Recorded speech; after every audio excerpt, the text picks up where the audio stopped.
के लिए भी किसी कलेक्टर और किसी एसपी या थाना कोतवाली जाने के लिए 4 लोगों को पूछना पड़ता है कि साथ चलेंगे, अकेले हम कैसे जाए वहाँ बात करने। ये हमारे समाज का थोड़ा सा वीक पॉइंट है। लेकिन आज यहाँ आने के बाद वो भाई साहब कहा गया जिनको एसपी SHO सारे नंबर मालूम है, अपने आप में नेता है। तो इसके लिए यहाँ पे मुझे लगता है कि यहाँ बैठा हर व्यक्ति अपने आप में बड़ा नेता है। अरे भाई साहब कहाँ भैया, खड़े जाइए आप। अरे आपने तो विधायक सांसद को पीछे छोड़ दिया एकदम। तो ऐसे ही व्यक्ति की हमारे संगठन में जरूरत है कि जो अपने आप में इतनी क्षमता रखता हो कि किसी भी अधिकारी, किसी भी नेता, किसी भी व्यक्ति की मदद करने के लिए खुद सक्षम हो, उसको दूसरे को फोन ना लगाना पड़े कि भैया ये प्रॉब्लम आई, इसके लिए हम क्या करें।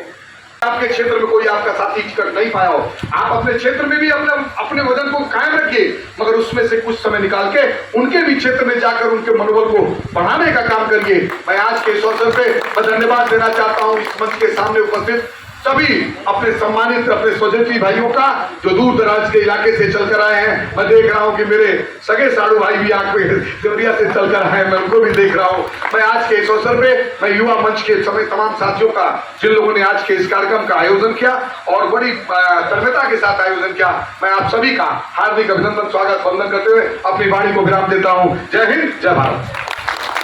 आदरणीय विधायक भाई मनीष जी, मातृ शक्ति के रूप में रीता जी, सुप्रिया जी, प्रियंका जी, हमारे प्रेस शालिनी, लखनऊ के बहुत से साथी, पीछे सुरेश जी बैठे हैं, उधर दीपू भाई बैठे हैं, अरविंद जी बैठे हैं, बहुत से साथी जो प्रदेश के कोने कोने से चल करके मोर्चे का प्रभारी बनाया गया था। और उस समय मैंने 2022 के चुनाव से पहले 26 समाज के, पिछड़े समाज के 26 जातियों के सम्मेलन इसी लखनऊ में कराए थे। और उसके बाद भारतीय जनता पार्टी 2/3 बहुमत लेकर के इस प्रदेश में सरकार बनाई थी। उनका आयोजन किया, उनके लिए क्या कहना चाहेंगे? निश्चित रूप से अजितेश जी ने हमारे जायसवाल समाज के लोगों को, पूरे प्रदेश के लोगों को इकट्ठा किया। ये एक समाज के चेतना को आगे बढ़ाने का काम कर रहे हैं। निश्चित रूप से इनके जीवन में आगे राजनीतिक रूप से, आर्थिक रूप से और सामाजिक रूप से इनकी भी उत्तरोत्तर वृद्धि हो, ये हमारी कामना है।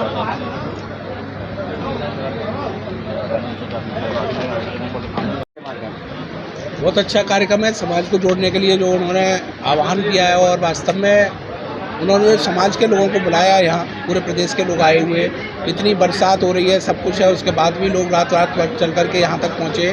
मैं वास्तव में अजितेश जी का बहुत बहुत अभिनंदन करता हूँ, स्वागत करता हूँ कि उन्होंने, क्योंकि ये समाज जो है राष्ट्रभक्त समाज है और राष्ट्र की चिंता करने वाला समाज है।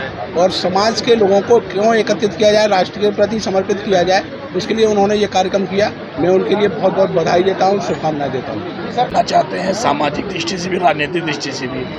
कार्यक्रम के मुख्य अतिथि माननीय मैंने बहादुर जी के संरक्षण में हम सब आगे बढ़ रहे हैं, हमारा संगठन आगे बढ़ रहा है, समाज आगे बढ़ रहा है। समाज के बीच जो समस्याएं होती, माननीय विधायक जी के नेतृत्व में हम लोग उसका निराकरण कर, कई बार जन सुनवाई कार्यक्रम लगाए हम लोग।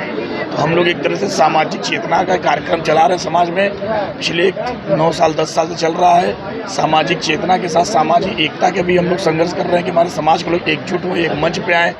बिखरा हुआ समाज है, व्यापारी समाज है, बिखरा हुआ, उसके पास समय नहीं है, तो वो राजनीति से दूर होता चला जा रहा है। उसके अंदर माननीय जी की कृपा से हम लोग उसके अंदर राजनीतिक चेतना भरने का काम कर रहे हैं कि वो भी सत्ता में अधिकार पाए, उसके भी विधायक, मंत्री, सांसद, तमाम जगह उसके भी लोग हों, तमाम नौजवान आगे आके, क्योंकि समाज के जो बदलने का बीड़ा है वो हमारा नौजवान ही उठाएगा। ये उत्तर प्रदेश के जो नौजवान हैं, इनकी उम्र मात्र 20 साल से 30 साल है। मान लीजिए मात्र 30-35 साल हैं, 35 साल से ऊपर एक आखिर 2-4 लोग होंगे जो है। तो नौजवानों की जो टीम है समाज में परिवर्तन लाने के लिए लगातार संघर्ष कर रही है, दौड़ रही है, बैठ के कर रही है, सम्मेलनें कर रही है पूरे उत्तर प्रदेश में। और आप लोगों की कृपा रही, आप लोगों का सहयोग रहा, तो नौजवान साथी आगे चल के धीरे धीरे कामयाब होकर समाज को बदलने का काम भी करेंगे। क्या आपकी चुनाव आप लड़ रहे हैं? जी, अब की बार हमारे मेजा विधानसभा से 2027 में तैयारी है। अगर पार्टी टिकट देगी तो लड़ेंगे, नहीं तो पार्टी के लिए काम करेंगे। हम लोग पार्टी के लिए काम करते हैं। देखिए, हमारा कॉन्सेप्ट क्लियर है, जायसवाल युवा मंच समाज की आवाज़ उठाता है, मगर भारतीय जनता पार्टी के झंडा लेके।